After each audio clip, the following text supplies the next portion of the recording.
Admiral Zach Thull of the Galactic Council's Enforcement Division watched through the massive viewing port as the last human transport ship disappeared into the swirling void beyond the galaxy's edge.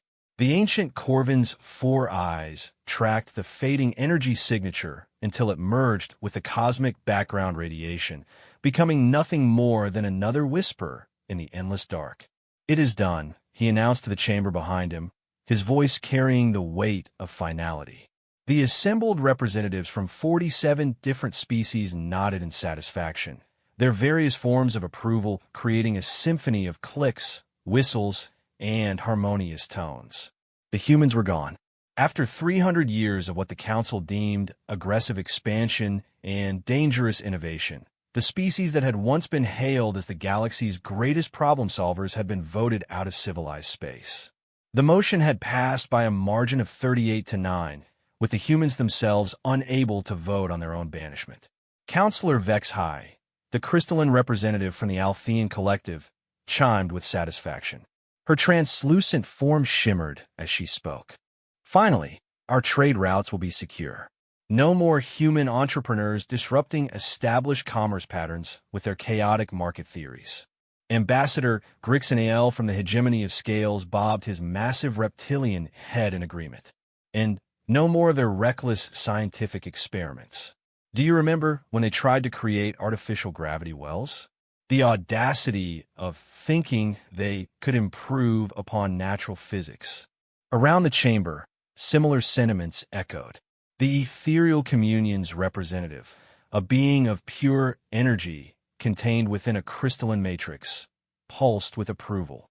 Their emotional volatility was a constant source of disruption in our meditation networks. Peace will return to the quantum consciousness streams. Admiral Zach Thull turned back to face the assembly.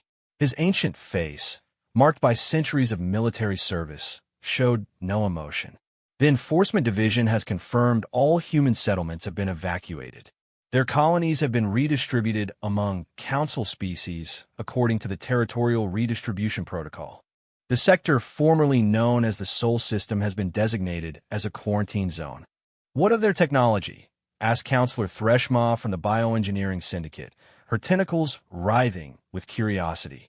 Surely some of their innovations could be adapted for proper use. The Admiral's expression darkened slightly. "All human technology has been classified and secured. The Council's Science Directorate will determine which innovations are safe for civilized species to utilize." He paused, remembering the stacks of reports his staff had compiled. "Though I must note, much of their technology appears to be based on principles that other species consider unorthodox." This was an understatement that bordered on deception, but Zach Thull saw no need to elaborate. The truth was that human technology often defied conventional understanding. Where other species built with precision and predictability, humans created devices that seemed to work through sheer stubborn determination and creative problem-solving. Their starship engines achieved faster-than-light travel through a process that Council scientists couldn't fully replicate, involving something humans called aggressive space-time negotiation. Counselor Yethlin from the Merchant Guilds raised a concern. What about the economic disruption? Human companies were involved in significant portions of our supply chains.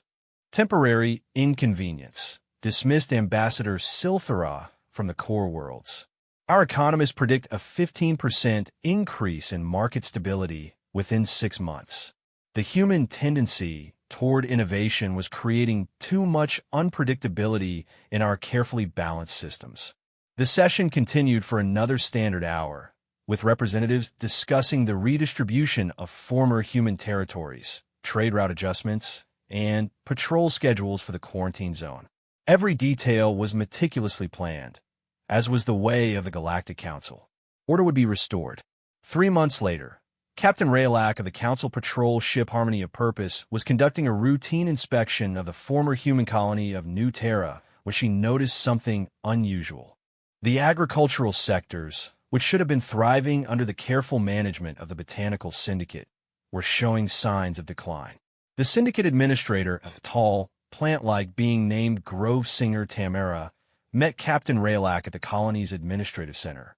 Her leaf-covered limbs rustled with frustration as she gestured toward the sprawling fields visible through the transparent walls. "I don't understand it," Tamara admitted, her voice carrying the musical quality typical of her species. "We've implemented the most efficient agricultural protocols in the galaxy.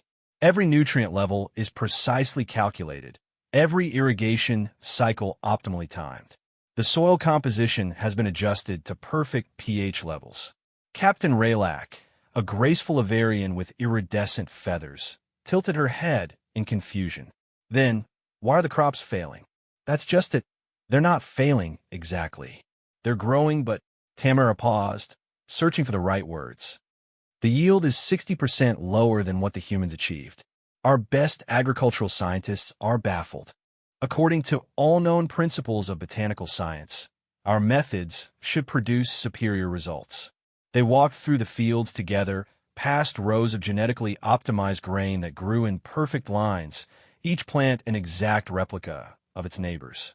Everything was precisely measured, carefully controlled, and utterly predictable. "What do the humans do differently?" Captain Raylak asked. Tamara's leaves rustled with what might have been embarrassment. "That's the problem. We can't figure it out.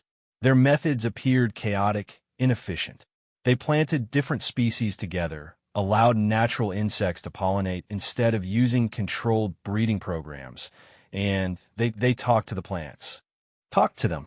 Their agricultural reports contained references to encouraging growth through positive interaction and intuitive farming practices.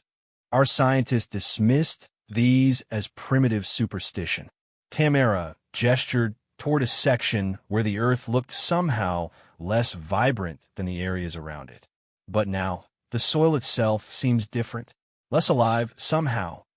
As they continued their inspection, Captain Raylak began to notice other subtle changes. The colony's infrastructure was functioning perfectly. The synthetic intelligence that now managed the settlement systems was far more efficient than human administrators had been. Every resource was optimally distributed. Every system ran at peak efficiency. Yet something felt wrong. The streets were clean and orderly, but empty of the chaotic energy that had once characterized human settlements. The marketplaces operated with perfect efficiency, but lacked the unpredictable bustle that had made them fascinating to visitors from other species. Even the entertainment districts, now managed by the Cultural Harmony Division, felt sterile despite their technical perfection. Captain Raylak's communicator chimed with an incoming message from her ship's intelligence officer. The holographic display showed the concerned face of Lieutenant Kexvar, a young Corvin with barely visible eye spots indicating his junior status. "Captain, we're receiving reports from multiple sectors. The Nexus Trade Hub is experiencing unusual delays in supply deliveries. The mining collective's asteroid operations are showing decreased efficiency." And he paused, clearly uncomfortable with what he was about to report. "The Council's Deep Space Monitoring Network is detecting anomalies in several systems." "What kind of anomalies?" "Equipment failures, sir. But not the kind we can easily explain. Systems that should be working perfectly just stop. Technical teams find nothing wrong, but the equipment needs to be completely rebuilt to function again." Captain Raylak felt a chill run through her feathers. "How widespread are these issues?" 17 sectors so far, sir. All former human territories or areas with significant human-built infrastructure. After ending the transmission, Captain Raylak stood in silence among the failing crops. Grove Singer Tamara waited patiently, her natural empathy sensing the captain's troubled thoughts. "Grove Singer," Raylak said finally, "in your opinion, how long will it take to restore full agricultural productivity to this colony?" The plant being's leaves rustled sadly. "If we can determine what the humans were doing that our methods cannot replicate, perhaps a year. If not—" She paused, considering the implications. "The Botanical Syndicate may need to classify this as a marginal production zone." Captain Raylak looked out over the fields where, just months ago, human farmers had coaxed incredible yields from the same soil using methods that Council scientists had deemed primitive and inefficient. Now, despite the most advanced agricultural technology in the galaxy, the land itself seemed to be withdrawing its cooperation. As her ship departed New Terra later that day, Captain Raylak reviewed the mounting reports from across former human space.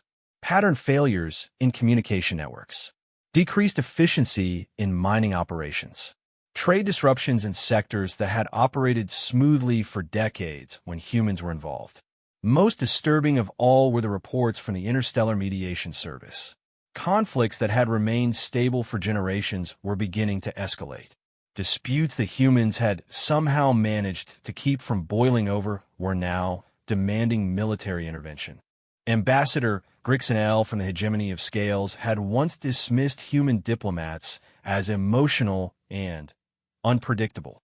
Yet somehow, those same emotional and unpredictable humans had maintained peace in regions that now required constant council attention. The ship's navigation computer chimed, plotting a course back to Council Central. As the stars blurred past in faster-than-light travel, Captain Raylak found herself thinking about a conversation she'd had with a human diplomat years ago. Ambassador Sarah Chun had been discussing a trade dispute between the crystalline mines and the Forgeborn, two species whose thought processes were so different they could barely communicate. The trick, Chen had said with that typical human smile, isn't to find the logical solution. It's to find the solution that lets both sides feel like they won, even if neither of them got exactly what they wanted. Logic is just the starting point.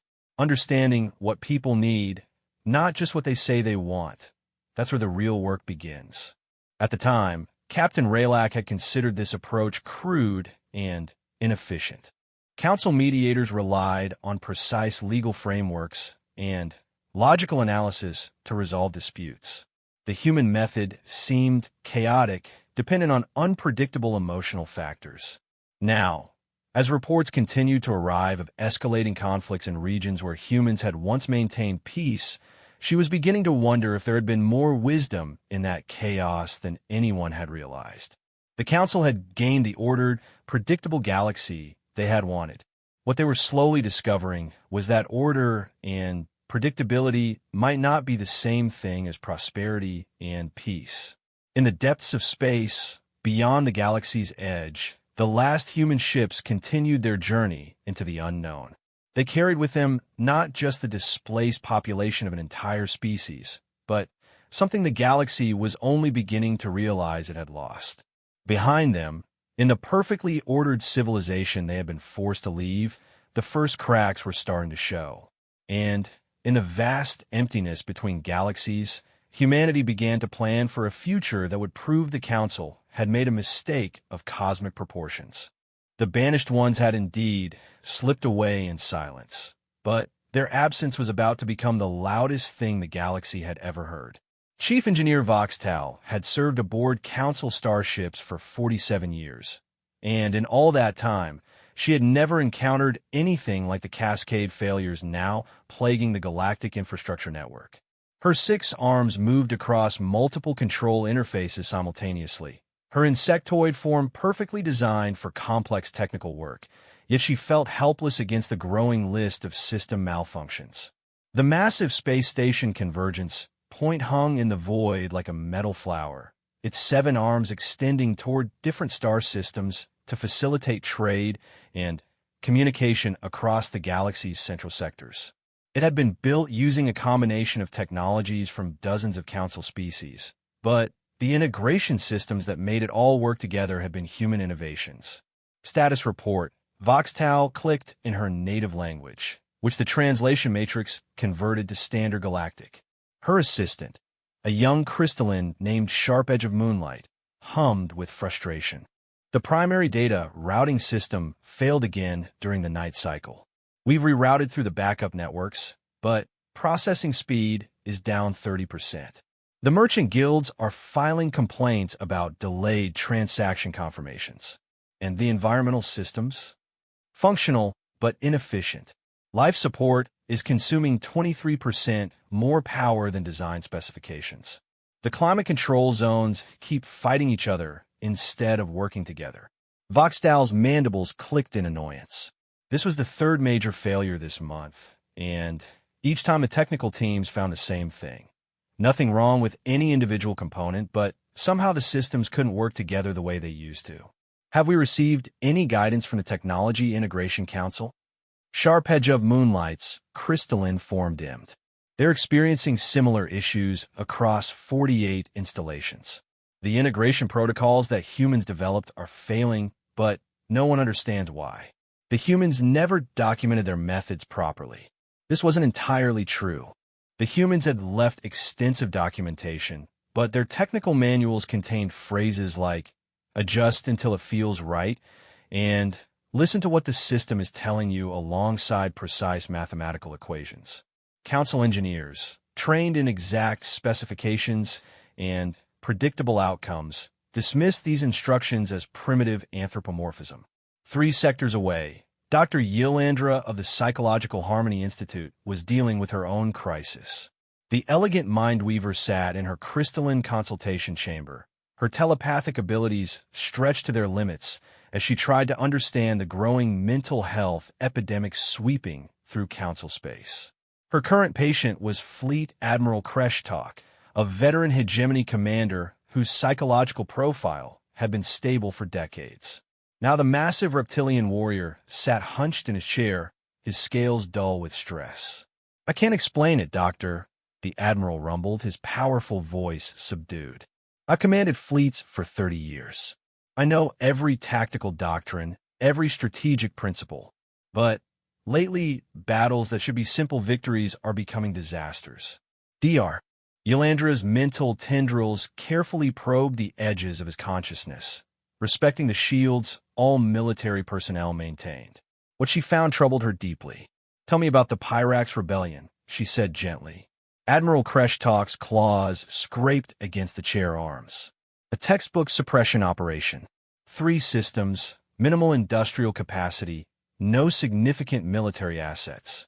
We applied standard containment protocols, established orbital blockades, implemented resource restriction procedures. And they're still fighting. It's been 8 months. Every time we think we've contained them, they find some new way to continue resistance. Their tactics make no logical sense, but somehow they keep achieving tactical successes." Dr. Yilandra had heard similar reports from across the galaxy. Conflicts that should have been resolved quickly were dragging on indefinitely. Rebellions that logical analysis said were impossible were succeeding against all odds. "Admiral, did humans ever operate in the Pyrax region?" His massive head lifted slightly. "Yes, there was a human diplomatic mission there about 5 years ago. They were mediating some kind of resource dispute. But that was resolved peacefully." "What kind of resolution did they achieve?" "I'm not sure of the details. Something about establishing joint mining operations and shared cultural exchange programs. It seemed overly complicated at the time." Dr. Yilandra made notes in her crystalline memory matrix. This was the pattern she was seeing everywhere. Regions where humans had previously established peace were now experiencing conflicts, but the rebellions showed a sophistication that suggested someone had taught them how to fight asymmetrically. The humans hadn't just kept the peace. They had apparently taught potential rebels how to be more effective while simultaneously preventing them from needing to use those skills. It was a delicate balance that the Council's straightforward military doctrine couldn't replicate. Meanwhile, on the agricultural world of Series 7, Grovesinger Meltana faced a crisis that threatened to destabilize food production across 6 sectors. The vast grain fields that should have been in full bloom were showing signs of systematic failure, despite the most advanced agricultural technology in the galaxy. She stood in the center of a field where human farmers had once achieved legendary yields. Now, despite optimal soil conditions and perfect weather control, the crops grew in patchy, uneven distributions. The plants themselves seemed healthy enough, but they weren't thriving. Her assistant, a bioengineering syndicate specialist named Flow-Through Seasons, gestured helplessly at the monitoring displays. Every measurement indicates perfect growing conditions. Temperature, humidity, soil composition, nutrient levels. Everything is exactly what the agricultural databases specify for maximum yield. But The plants are producing 40% less food than expected, and in some areas, they're simply refusing to grow at all. Meltana walked to one of the bare patches, kneeling to touch the soil. It felt right, rich, properly aerated, full of the microorganisms necessary for plant nutrition. But something was missing. What did the human farmers do that our procedures don't include? Flow-through seasons consulted his organic memory banks.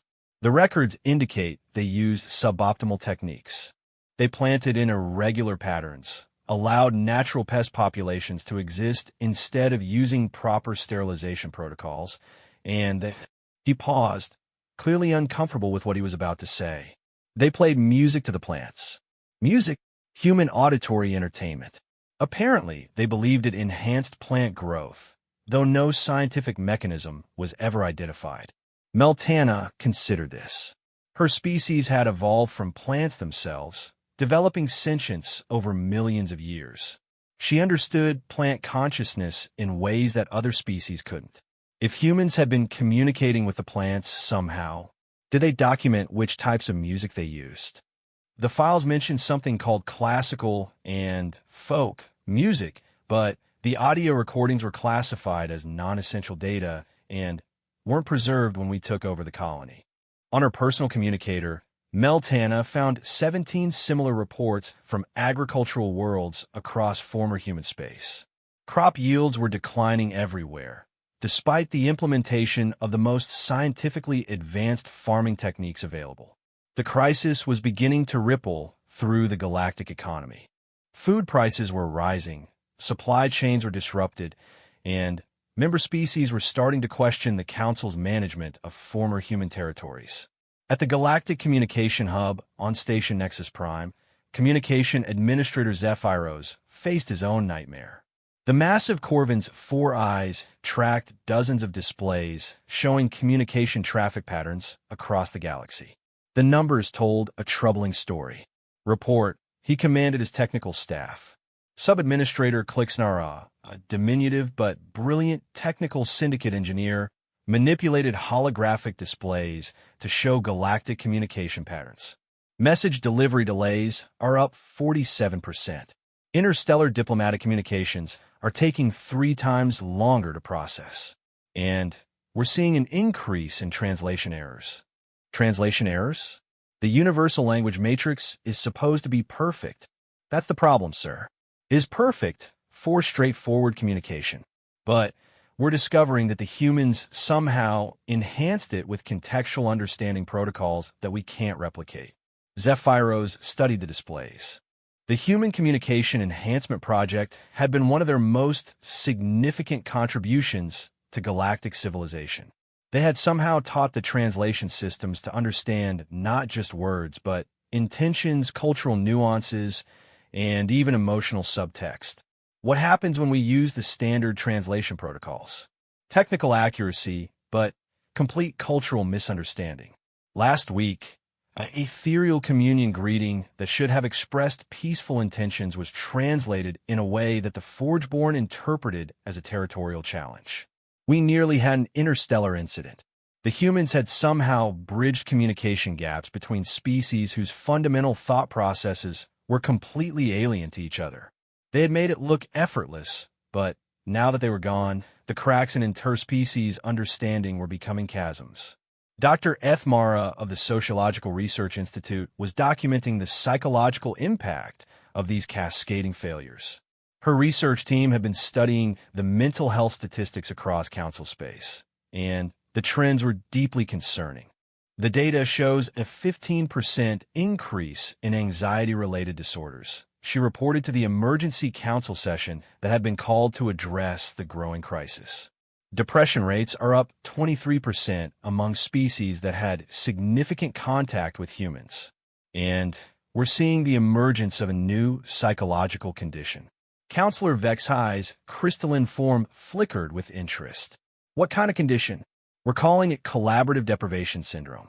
Individuals who worked closely with humans are reporting feelings of intellectual stagnation, creative block, and a sense that problems that once seemed solvable now feel impossible. Around the council chamber, representatives shifted uncomfortably. Many of them had worked with humans at some point and were beginning to recognize these symptoms in themselves. The humans had a saying, Dr. Ethmara continued, consulting her notes. 2 heads are better than 1. But our research suggests they took this principle far beyond simple collaboration. They seem to enhance the cognitive abilities of other species just by working with them. Admiral Zachthal, who had overseen the banishment, spoke carefully.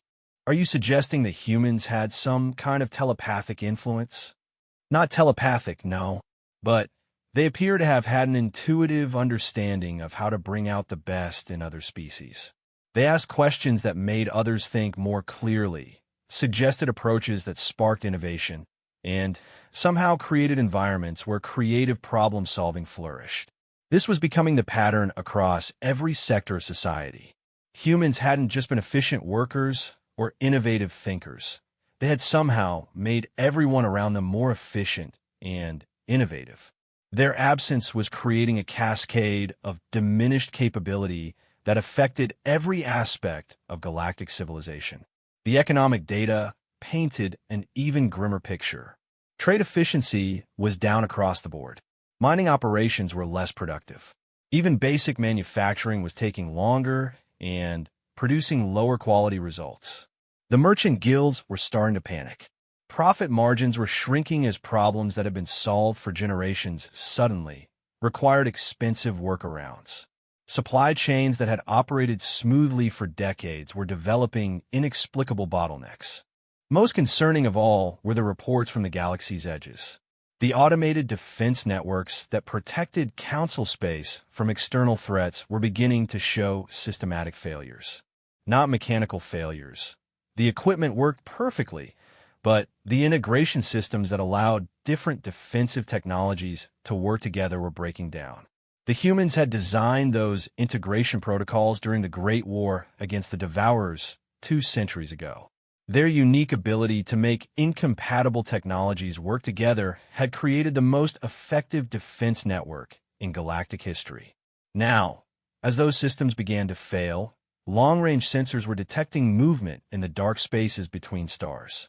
Things that should have been kept out were beginning to probe the galaxy's defenses, testing for weaknesses. In the deep archives beneath Council Central, Archivist Prime Thessarian made a discovery that would change everything. The ancient Corvin was reviewing historical records, trying to understand how the humans had achieved their seemingly impossible integrations. What she found buried in diplomatic records from 3 centuries ago was a communication from the first human ship to make contact with Council space. Ambassador Elena Vasquez had sent a simple message that had been filed away and forgotten.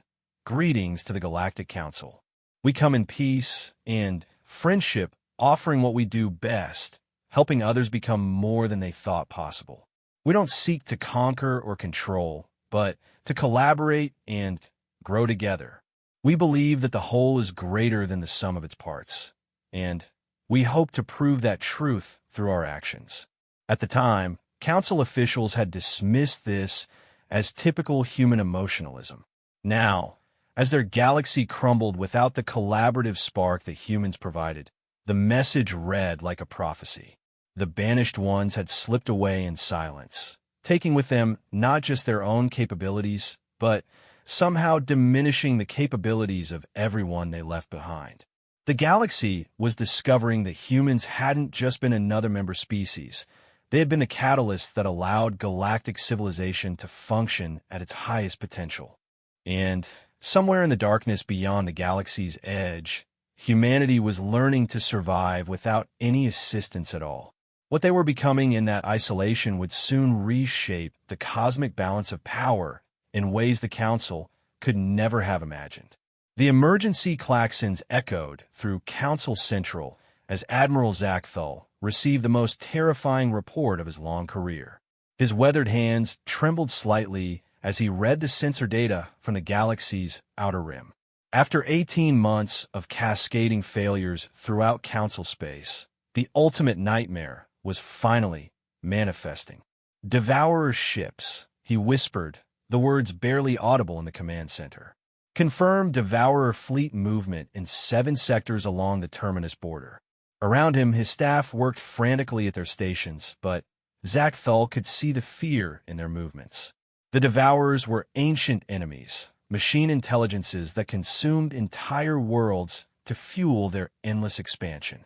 The last war against them, 2 centuries ago, had nearly destroyed galactic civilization before human innovations had finally turned the tide. Commander Silthek, his ethereal aide, materialized beside him. "Sir, the outer defense networks are responding to the incursions, but coordination between sectors is failing. The integration protocols are breaking down." This was the crisis they had all been dreading. The defensive systems that protected the galaxy from external threats had been designed by humans during the Great War.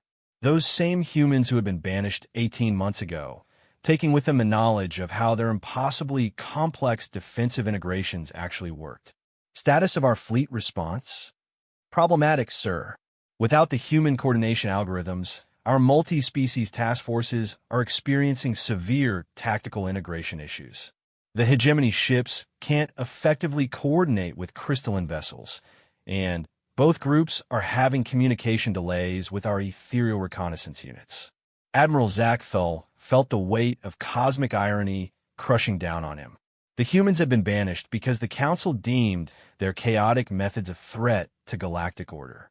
Now, faced with an actual existential threat, that same order galaxy was discovering it couldn't defend itself without human chaos. Across the galaxy, the crisis was accelerating beyond anyone's ability to control. On the agricultural world of Verdant 3, grove singer Tamela watched the last of her crops wither despite perfect growing conditions. The food crisis had reached critical mass, with 12 major agricultural worlds reporting complete harvest failures. In the industrial sectors, manufacturing output had dropped to 60% of normal levels. Assembly lines that had operated flawlessly for generations were producing defective products, as the complex integration systems that coordinated different technologies continued to deteriorate. But perhaps most devastating of all were the social breakdowns. Without humans to bridge cultural gaps and facilitate understanding between species, old prejudices and misunderstandings were resurging. 3 interstellar conflicts had already erupted over disputes that human diplomats would have resolved in days.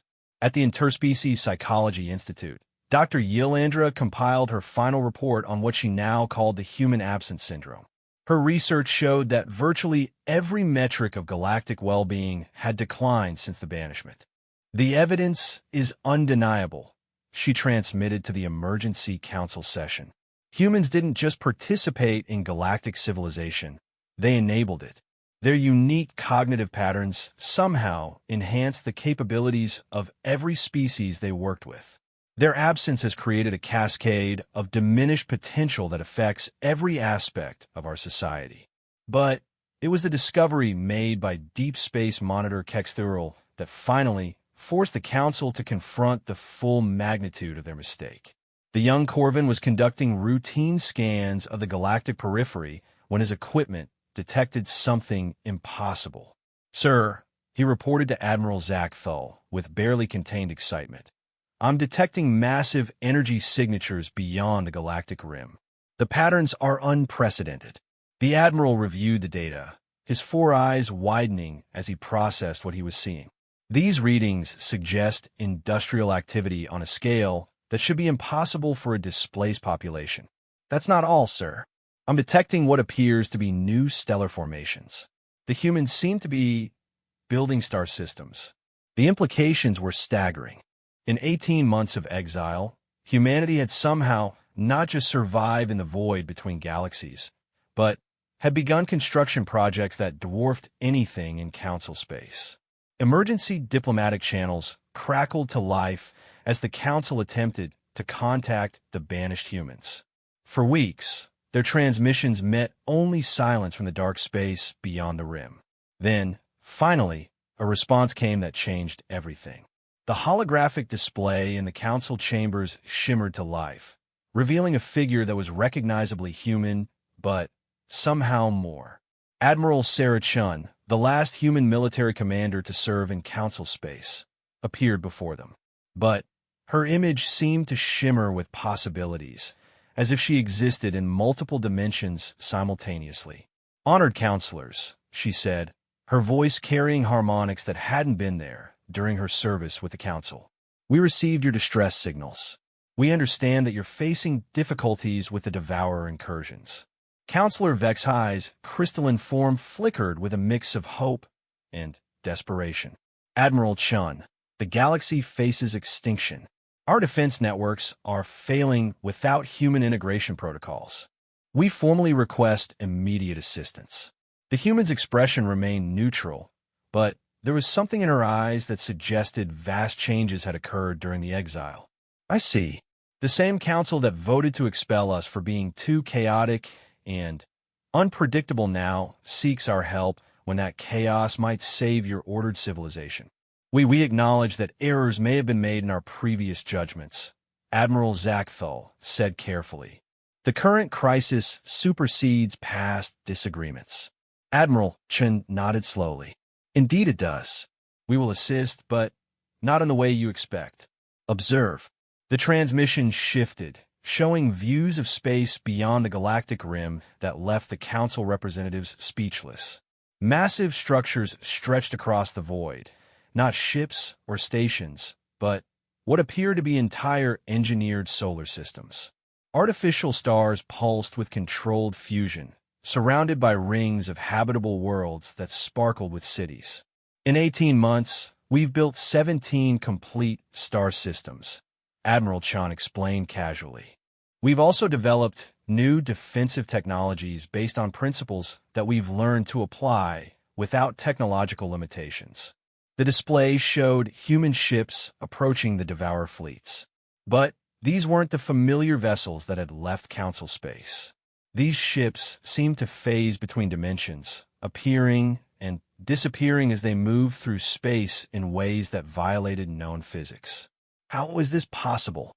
Dear Yilandravis spirit. When you banished us, you forced us to survive without any external support," Admiral Chen explained. "We had to rediscover what it means to be human without the safety net of galactic civilization. What we found was that our true strength was never in our technology or our individual capabilities." On the display, the human fleet engaged the Devourers in a battle unlike anything the Council had ever witnessed. Instead of traditional weapon exchanges, the humans seemed to be rewriting local reality around the enemy ships. Devourer vessels simply ceased to function as fundamental constants of physics shifted around them. "Our strength," Admiral Chun continued, "has always been our ability to imagine better possibilities and then make them real. When we worked within your system, we constrained ourselves to what your science said was possible. In exile, we've learned to transcend those limitations." The Devourer fleet that had threatened to overrun the galaxy's defenses was systematically neutralized in a matter of hours. But the humans didn't stop there. The display showed them approaching the damaged defensive networks along the galactic rim and somehow restoring them. Not repairing the technology, but improving it in ways that made it function at levels far beyond original specifications. "We offer you a choice," Admiral Chen said, turning back to face the Council directly. "You can continue trying to maintain your ordered civilization without us, accepting the gradual decline that our absence has caused. Or you can acknowledge that true strength comes from embracing diversity and complexity rather than fearing it." Counselor Threshma from the Bioengineering Syndicate was the first to speak. "What are you proposing? A new form of galactic civilization. Not one where humans dominate or where the Council maintains rigid control, but one where every species is encouraged to reach beyond their perceived limitations. We've learned to help others transcend what they thought possible, not by changing them, but by helping them discover aspects of themselves they never knew existed." Around the chamber, representatives began to murmur among themselves. The evidence was overwhelming.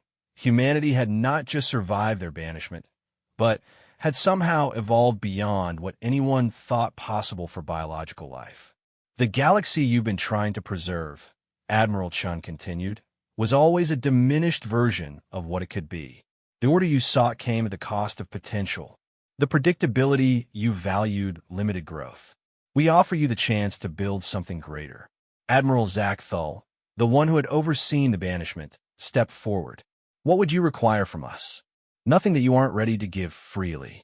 We've learned that forced cooperation produces the same results as no cooperation at all.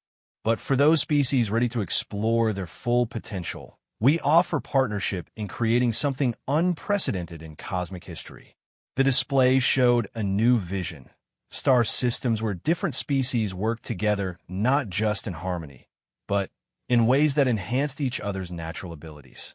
Crystalline beings whose thought processes were accelerated by human creativity. Plant species whose growth potential was unlocked through human intuition. Machine intelligences whose logical processing was enhanced by human emotional understanding. This is what we've been building in exile, Admiral Chen explained. Not just new worlds, but new ways of existence that amplify the strengths of all participants. The banished ones have learned to slip between what is and what could be, and we're inviting you to join us in that space.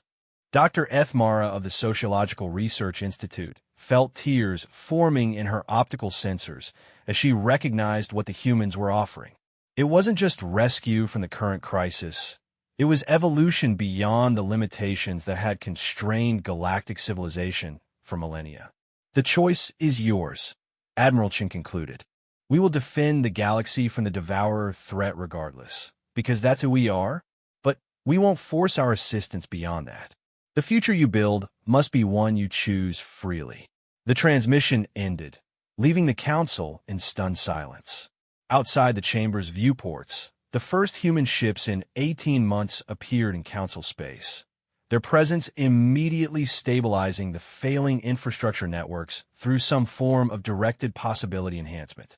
Crop yields began improving on agricultural worlds as human specialists somehow helped plants remember how to thrive. Communication networks regained their efficiency as human engineers restored contextual understanding to translation systems. The cascade of failures that had been destroying galactic civilization reversed itself with shocking speed. But the most profound change was in the people themselves. Species that had worked with humans during the restoration reported feeling more creative, more capable, more aware of potentials they had never recognized. The banished ones had indeed slipped away in silence, but their return was anything but quiet. The galaxy could finally sense what their loss had truly meant. Not just the absence of one species among many, but the dimming of the spark that made transcendence possible. Now, as that spark returned amplified beyond imagining, the galaxy faced a choice that would determine the future of consciousness itself.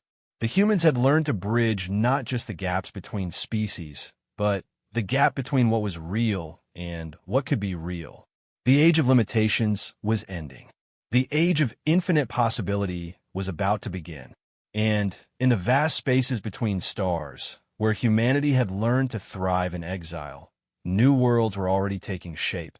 Worlds where the impossible was simply another word for not yet achieved.